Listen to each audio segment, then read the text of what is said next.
Welcome to the EDU Lead Podcast. The University of Maryland's postdoctoral graduates will dive into the real challenges principals face and the strategies they use to keep great teachers in the classroom. Let's explore solutions, ignite new ideas, and make a lasting impact, because great teachers are supported by great principals and district leaders. Please welcome our hosts, Dr. John Nash and Dr. Patricia Frazier. Greetings. I'm Dr. John Nash, one of 4 Leaf Fellows at the University of Maryland Center for Educational Innovation and Improvement. And welcome to the Principal's Office. In this dynamic space, we engage with educational leaders from across the state of Maryland to explore effective strategies for tackling critical issues of teacher attrition and retention within our schools. Together, we will uncover actionable insights and innovative solutions from educational leaders that can foster long-term success within our communities. Thank you, John. Hi, I'm Dr. Patricia Frazier. On the program today, we have Dr. Ryan Durr and Mr. Rodney Walker. I'll begin by introducing Dr. Durr, who is a seasoned educational leader with over 2 decades of experience in K through 12 education. He currently serves as the principal of Meade High in Anne Arundel County Public Schools, where he has led significant improvements in student achievement, school climate, and operational efficiency. Under his leadership, the school has seen a 3.3% increase in graduation rates and 22% reduction in chronic absenteeism. Dr. Durr brings a strong background in instructional leadership, equity, and school transformation, with prior principalships in Baltimore City and Northeast Ohio. He holds a doctorate in leadership studies from Ashland University and is a proud member of several professional organizations, including ASCD, AMLE, and NABSE. Dr. Durr is a committed advocate for inclusive and equitable practices. He was recently named the 2025 Mid-Atlantic MYP IB Principal of the Year.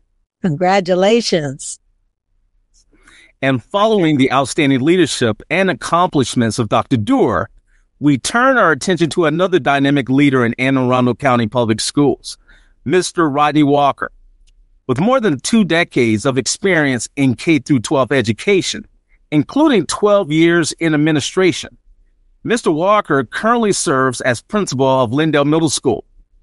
Mr. Walker received his Bachelor of Science degree from Johnson & Wales University, a Master of Arts degree from Townsend University, a Master's of Arts degree from the University of Maryland, Baltimore County, and he's a doctoral candidate at the University of Maryland, College Park.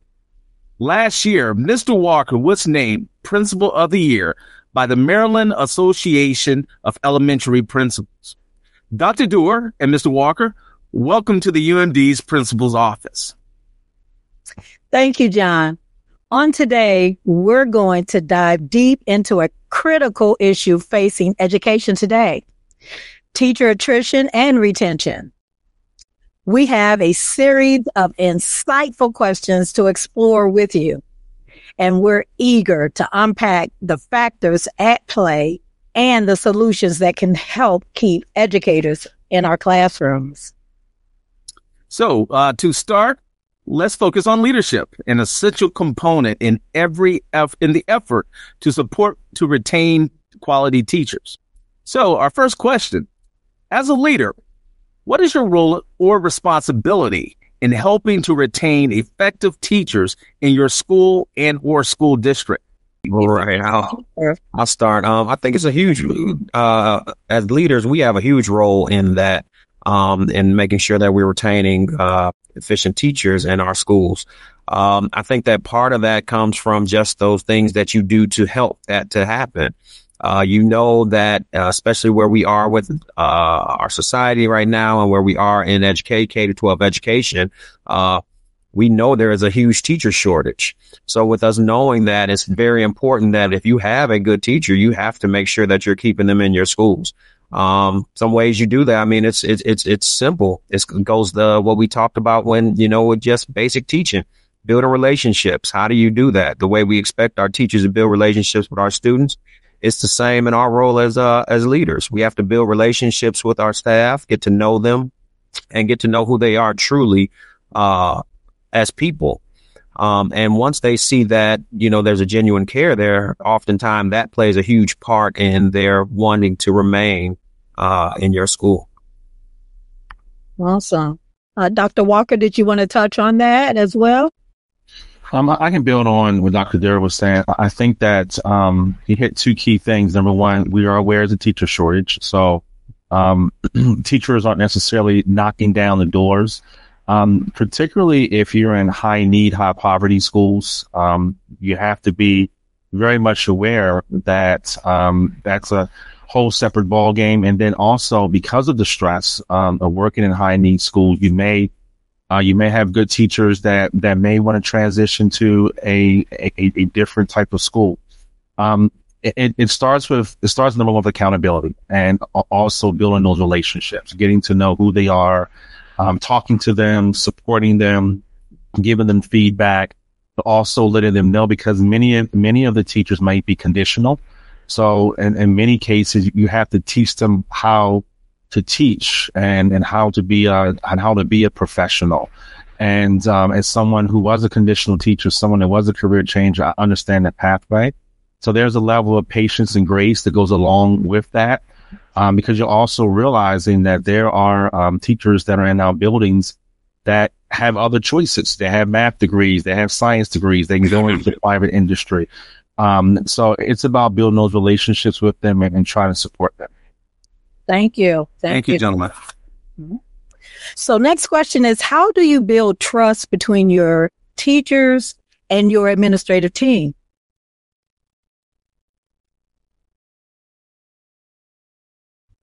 So I think that you definitely work to build that trust. And I think that starts with those relationships. I think that big part of that is having those open and honest conversations with them. Rodney hit on it perfectly when he talked about, making sure that we are giving them feedback, letting them know and giving them true and honest feedback on what they're doing and their progress. But also along with that feedback is providing them supports that they may need if they're lacking in an area. So to show that you have that care for them, but also Rodney hit on it with showing that level of grace. They have to see that you're going to show them a level of grace. Again, like he said, it's not a lot of people are conditional teachers to where they've, possibly had career changes or things like that. And they are now just becoming educators. So they're not trained educators. So it's our job to kind of help that process go along and do that training. So, that's a big part of it. Mm-hmm. And I like that, Dr. Durr, because as you're speaking, it is so true that feedback.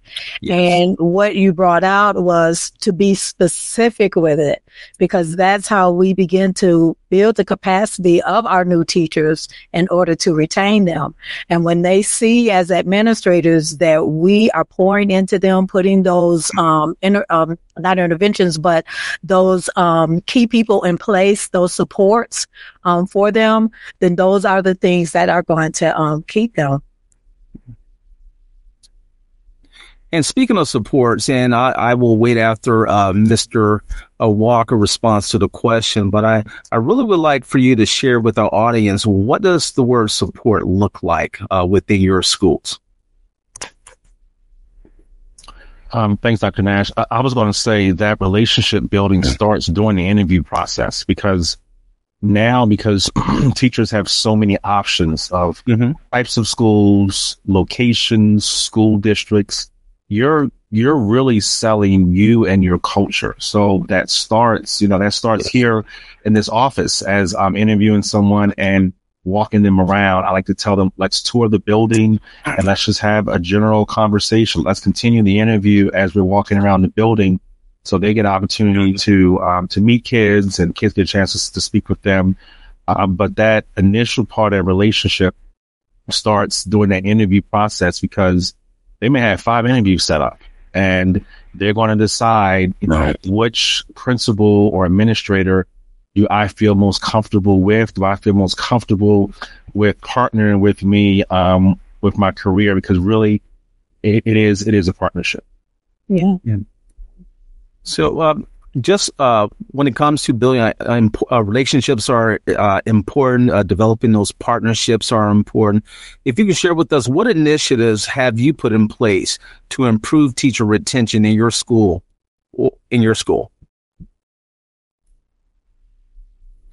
So, one thing I did, and I just started it this year, but it has played a huge role in our team building and our just camaraderie as a staff. And it also put them in a place to where they had some belief in me, to where I can just give them some grace and some time. So what we did, we put in through our wellness program, we put in our Wellness Wednesdays. And what happens on these Wellness Wednesdays is we use PD time, that is dedicated PD time, but we use that for wellness. So I have different people set up in different parts of the building, and they'll be doing different things. So you can go to the home ec department and they're doing a cooking lesson. You can go to the yoga studio, the dance studio, and they're doing yoga. You can go to the weight room and they have a physical fitness. You can go to the art section and they're doing a calming art activity. It's so many different things you can do. But I think my people appreciate it because they understand, they feel that I understand that they're at time overwhelmed, and they understand that I feel that I know they're stressed. So I want to give them that time to decompress. But along with that, also one thing I do is I give them an opportunity if they don't want to go to one of those wellness sessions, I'm just going to give you time. And I think they truly appreciate just giving them that time and saying, hey, I appreciate you for the work you're doing, and I want to value your time and how you may need it to help your wellness. Outstanding.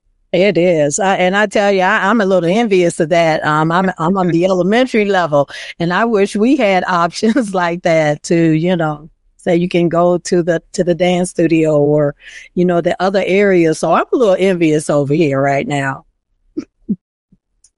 So, Dr. Dur, I was looking for a post-it note, man, to jot down that idea. I sure did right now. Oh, no. I was right there. No, it's a phenomenal idea. It's a phenomenal idea, man. And that speaks a lot about your leadership. But if I can build on just what you were saying, time. I was here for our evening soccer game, and a teacher left. And she was saying, Mr. Walker, I appreciate not having any meetings this week. So because this was the 5th week of the month, so to speak, I could have made this week number 1, but I said, hey, let's just make this an open week of no meetings. And she said, I was able to get caught up. I was able to breathe. So sometimes it's something as simple as time.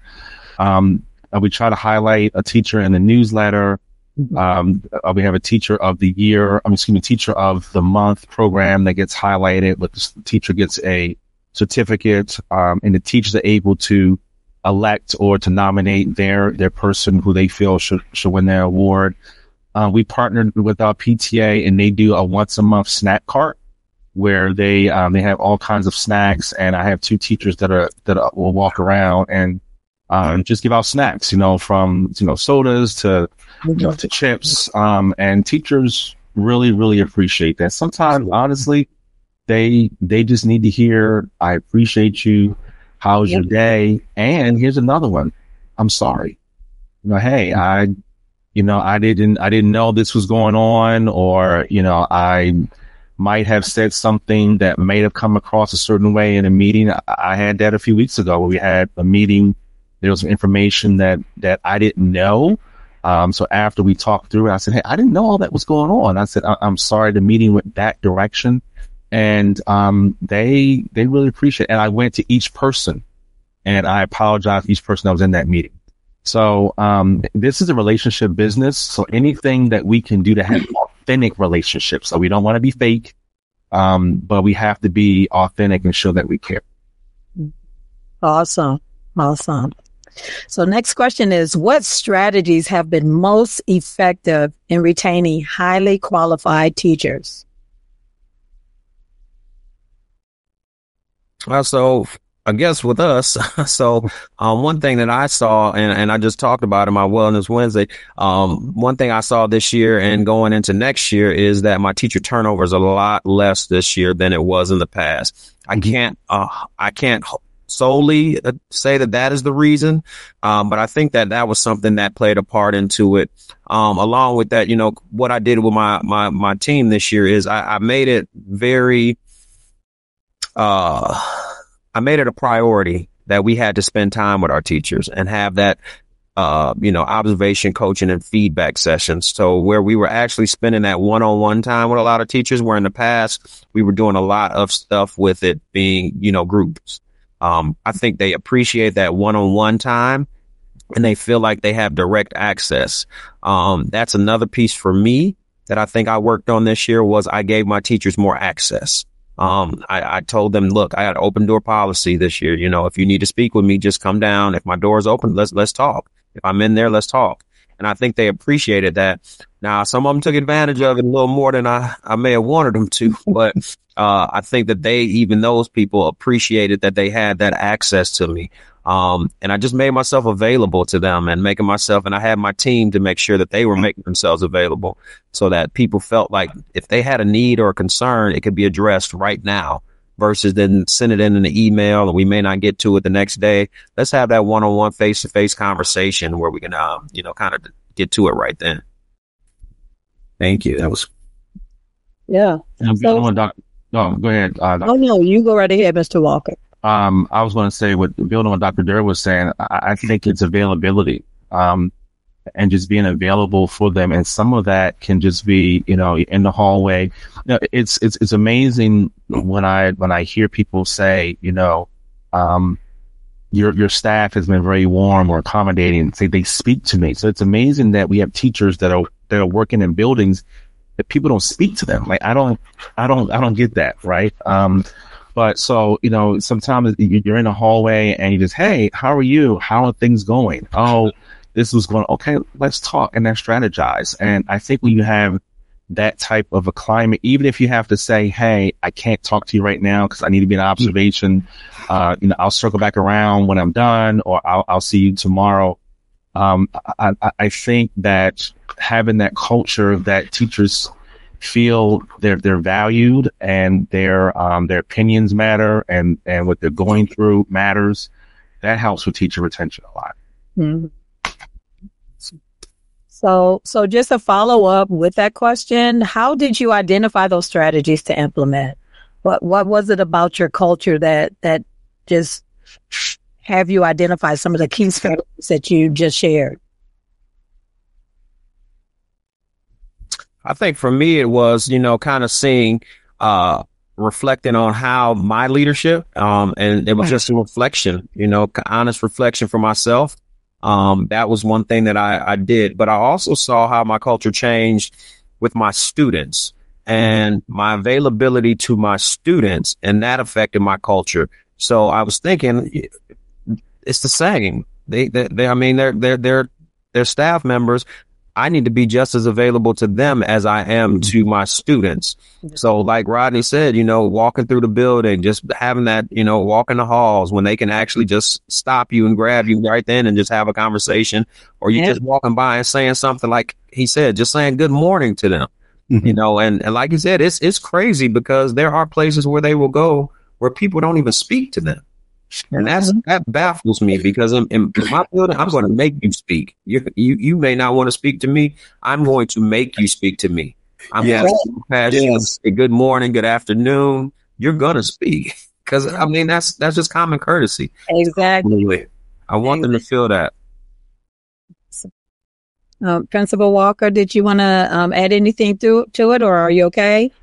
No, I'll make this quick. When I became an assistant principal, I worked for a principal with a principal who I was just amazed on how she built that culture. And one of the things that she implemented was everybody was on a first name basis. And it, blew my mind, so when the kids, if it was this time of night, it was you're on the first, before kids came in or after kids had left, you were on a first name basis. When the kids were here, you were Dr. or Mr. or Mrs. That played a huge role. And she showed the importance of getting to know each and every employee, what was going on in their lives, who was taking care of a sick relative, who's a new mom, who's a divorced dad, who likes to travel to different places. And that makes, it creates a climate that people feel valued and then they want to stay. Awesome. Thank you, gentlemen. So the last question we have for you, how do you support early career teachers to ensure their success and longevity in the profession?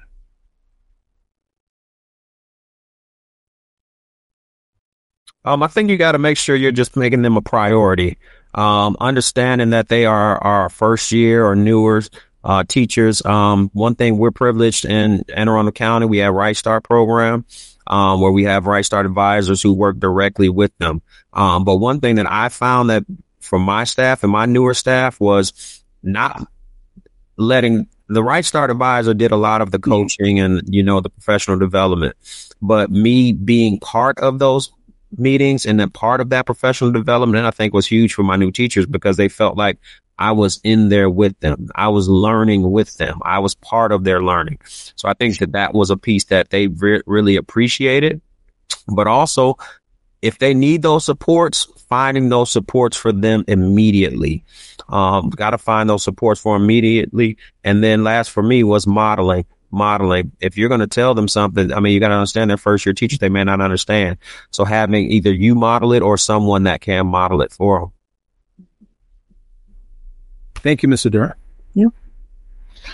I really like what Dr. Durr talked about of making them a priority. This is my first year here at Lindale Middle with a large number of new teachers, and I see a lot of talent and a lot of opportunities for growth. So as I'm thinking about next year, I'm really thinking about how to be even more intentional with professional development. So case in point, we're going down the route of trying to be an AVID demonstration school. But before I can teach my new teachers about AVID or how to implement AVID instructional strategies, I need to teach them the fundamentals of teaching, of having an outcome posted, having a motivation, an exit ticket. So I want to slow down a little bit next year to really make sure that they have what I call teaching 101 done first.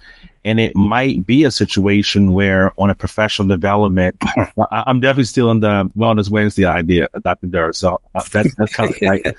But it might be on our professional development day that kind of tiering them and almost being like an ed camp where our new teachers are going here, maybe our Right Start advisor, and they're working on creating aligned exit tickets. But then I'm providing some professional development to our seasoned teachers, right? Because I can't forget about them as well and not make sure that they don't have what they need. They don't need necessarily how to write an exit ticket, but they might need some additional support of how to be more creative in alignment. So I know I want to be a little bit more intentional as I utilize time and professional development to make sure that they get what they need. Mm-hmm. Mm-hmm. And if I can add to it, on an elementary level, what we have implemented in our school, we call it our new teacher academy. And so our teachers are paired with an in-house mentor, and that mentor walks alongside that teacher all year. And it allows them to develop that close relationship to where if it comes to planning, parent conferences, anything around instruction, that mentor is there as a support.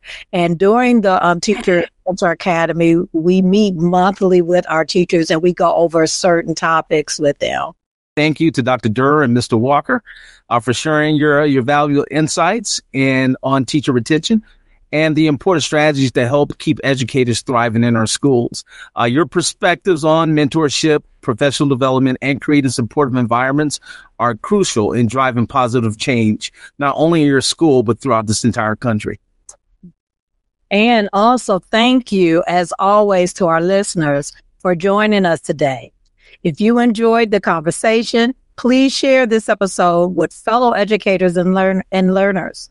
Until next time, keep pushing the boundaries of education and supporting our teachers. We'll see you in the next episode, The Principal's Office. Thank you. Thank you. For listening to this episode of the EDU Lead Podcast.